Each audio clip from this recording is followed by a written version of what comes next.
Enola Holmes 2, the graphic novel. I gave this book 4 stars. I really enjoyed it. I've watched the show, I've read the book series, and I still really enjoyed this graphic novel edition.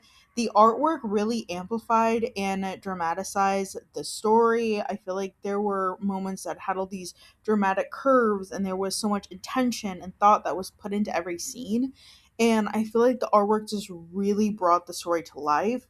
And I really like this art style. It kind of looks like it's done with like I'm trying to figure out how she did it because some scenes look like she did it with maybe like colored pencils, but I really really love this art style. I feel like it's really unique, which I really love.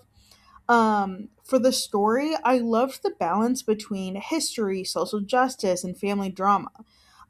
Sherlock Holmes genuinely wants what's best for Enola, but is limited by thoughts of the day, and the book really explained everyone's viewpoint with historical and cultural input.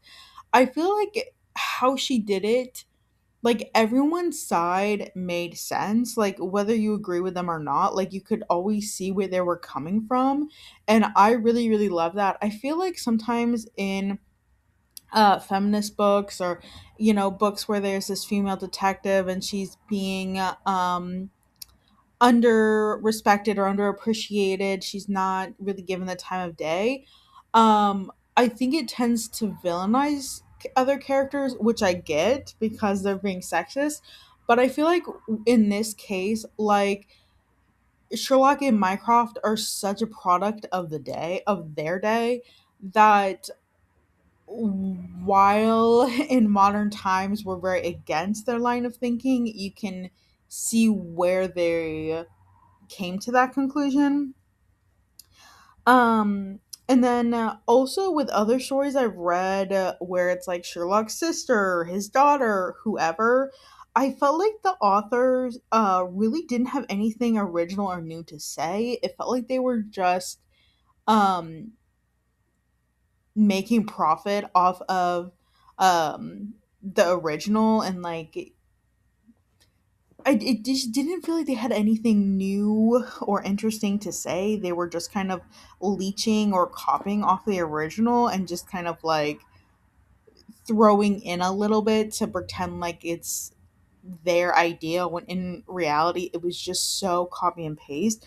Whereas I felt like in this one, Enola had a fully developed character. She's bringing her experience as a woman to catch things that Sherlock missed. I felt like the author really did research and really thought through things. I really loved it. The only issue I had with this book was there was too many coincidences. For example, somebody is kidnapped and the kidnapper walks right by Enola and says this thing that totally blows the case wide open, and this happens over and over again. It just didn't feel realistic. There were just too many things that felt too convenient and fell right into place. I i just wanted more. I wanted more like she finds this clue and the whole case breaks open type of moments, instead of somebody conveniently stops where right where she is hiding, which happened multiple times, and said things that broke the whole case open. So that was my only thing I didn't like. I will definitely be reading the other graphic